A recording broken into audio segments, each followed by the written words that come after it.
Hello people and hello universe. It's me again mga Beshwa, Marcos Loyalists and supporters. Ayan, shout out po sa inyong lahat, sa mga Pilipino sa buong daigdig. Hello, hello. Ayan, kumusta po kayo? But anyway guys, sa mga nagdaan ng mga araw, may mga good news talaga tayo nga, talagang natatanggap. Tulad ni Alice Go, nahuli. Cassandra Leong nahuli, kumbaga si Kibuloy, ayan.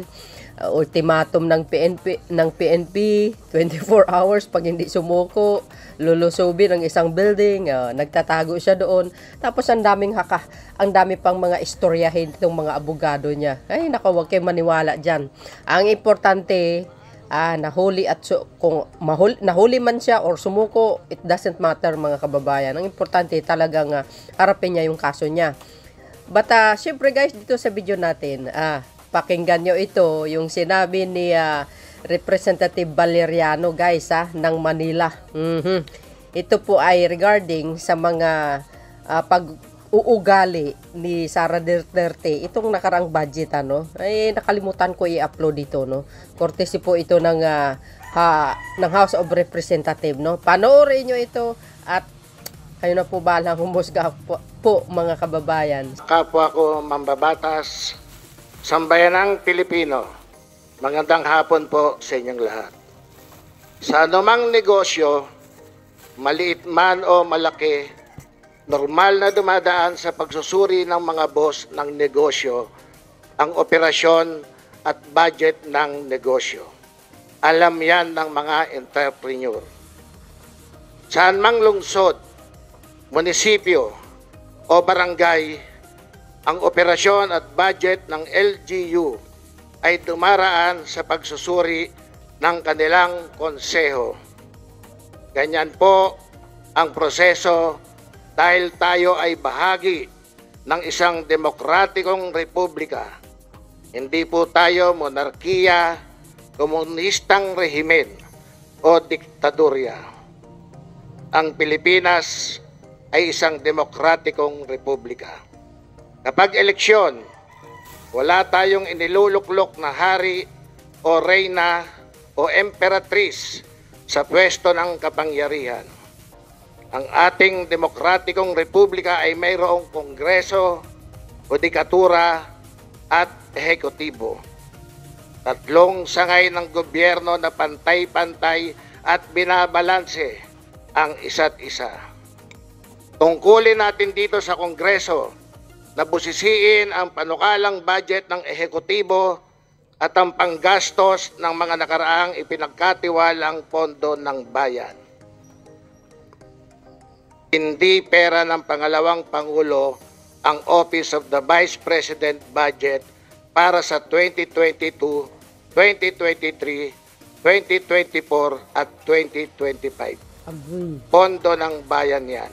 Correct. Kaya nga mayroong budget hearings ay para malaman ng madlang people kung paano ginagastos ng mga opisina ng gobyerno ang pondo ng bayan na ipinagkatiwala sa kanila. Tama.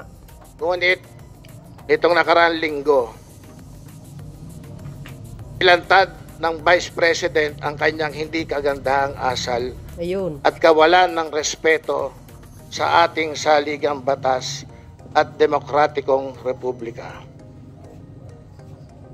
Dito sa Kamara, hindi natin tinatapatan ng kabastusan ang kabastusan. Maling asal kasi yan. Maynila, dito sa Kamara, pamantayan natin ang pagiging magalang kasi kaugaliang Pilipino yan. Maling akala ni Vice President na siya hindi maaring salungatin ng kahit sino. Yan ang nasaksihan natin sa budget hearing ng Office of the Vice President. Maling akala ni BP na may kapangyarihan siyang utusan ng Committee on Appropriation na palitan ang presiding officer nito. Mabuti tuwirang sinagot ang kabastusang ito sa isang magalang na paraan ni presiding officer. Maling akala rin ni BP na wala tayong karapatan magtanong ng anumang bagay tungkol sa budget ng kanyang opisina. Ang karuwagan at pag-iwas sa tanong ang kanyang sagot. Yan ang nagdudumilat na katotohanan ng nasaksihan natin sa budget hearing. takot sa mga lehitimong mga tanong ng taong bayan.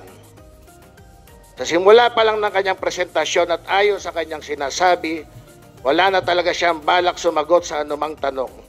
Sinayang ng pangalawang Pangulo ang pagkakataon na ibida sa sambayanang Pilipino ang accomplishment ng Office of the Vice President. Pagkakataon na sana niyang patunayan sa Kongreso at sa sambayanan kung sino ang naging beneficiary ng kanyang mga socio-economic programs. Ang nakakapagtaka sa kanyang budget ng 2023, 2024 at 2025 ay bakit sa National Capital Region lang nakalaan ang mga ayuda programs niya. Bilang chairman ng House Committee on Metro Manila Development, nagtataka lang ako kung saan sa Metro Manila napunta ang bilyong pondo ng socio-economic program sa kanyang office. Nagtataka ako dahil siya naman ay pangalawang Pangulo ng buong bayan. Sinayang din ng pangalawang Pangulo na ibida sa Kongreso at sambayanan kung ano o kung kanino nakipagpartner ang Office of the Vice President. Sa kanilang 2025 budget proposal, mayroong 977,615 beneficiaries. Nasaan na ito? Totoo ba ito lahat at verified ba? Sabi ng OBP sa kanilang budget proposal, nagkaroon din sila ng 793 strategic partnership noong 2023. Nasaan ang lista ng strategic partnership at mga strategic partnership agreements? At kapag walang totoong lista ng beneficiary, totoong dokumento ng strategic partnership, hindi malayong maghinala ang taong bayan na nawala ang pondo ng bayan para siguro sa darating na panahon. Sa halip na sagutin ng matino ang mga tanong ng Kongreso ay paulit-ulit lang na binasa ang kanyang sagot.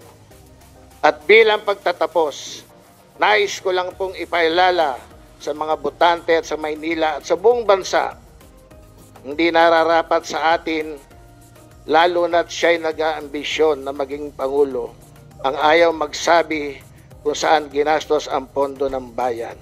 Agoy. Sino ba talaga ang pinaglilingkuran niya?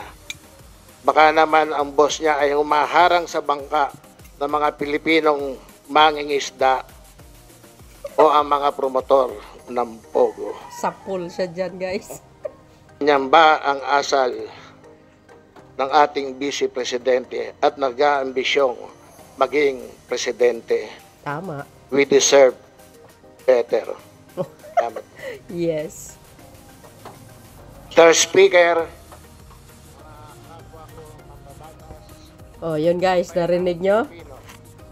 Sabi ni Congressman Valeriano, sapul na sapul doon si Madam. Tama naman po siya, may points. No, dapat igalang niya ang hearing dyan po sa House of Representatives. Alam po natin na kailangan malaman ng taong bayan. Importante po yan. Nang sa ganun, kung ilalahad niya or sinabi niya ng buong puso kung saan napunta yung mga budget at napunta sa tama, natural mga kababayan, hindi po mag-alinlangan, no, na magbibigay ng pondo ang Kongreso. Sila po kasi ang nag-aproba niyan no, sa bawat budget ng mga ahensya sa ating bansa. So yun mga kababayan, no? See you again on my next upload video. Bye bye bye and babush. God bless Philippines.